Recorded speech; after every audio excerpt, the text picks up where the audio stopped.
a couple years ago, you guys wrote up a beautiful like plan, recommendations. Yeah. And then, we reached out to a few remediation companies in town. And what was interesting is they would want to make up their own plan. Like, oh, okay, well, we see their recommendations, but here's what we would do differently. I'm like, Yeah. no, no, no. Like, no, I'm not looking for your plan. Yeah. I want to follow, this medically, relevant plan set out by the inspector. Yeah. Can you do exactly this? Or, very close anyway, with maybe some minor adjustments that their team needed to do.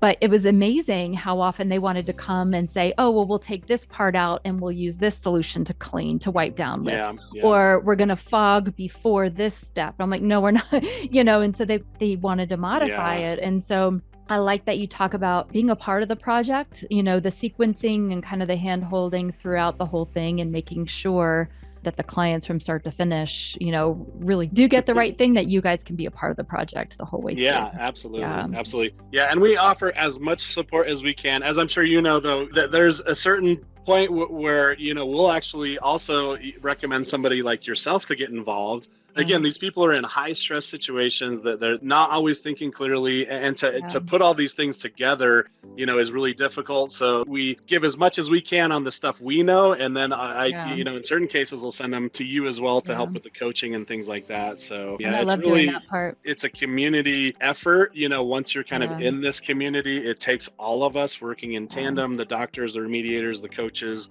anything we can do to help support the patient at the end of the day. And it takes that team approach. It takes everybody being on top of it. Going back to the remediators, it takes, somebody who's open-minded. And again, traditional remediation, it's fine for a lot of people out there. We need those remediators who are willing to take the next step and understand that, okay, even though that's built on some good stuff, we need to now build upon it. And that's the key, is getting those, individuals who are open to that. The remediation, it's really what we've been doing, just to the upteenth degree. It's, hey, we traditionally wipe this down once, let's do it 2 or 3 times. Let's not just do it with a wet method, let's also do a dry method at the end. Hey, I know we've been using all these chemicals for a long time, let's just rethink that. A lot of our patients can't be exposed to those chemicals. So, let's take another look at that. And it's at its core, mold remediation, this is something I feel like a lot of times we need to be reminded of.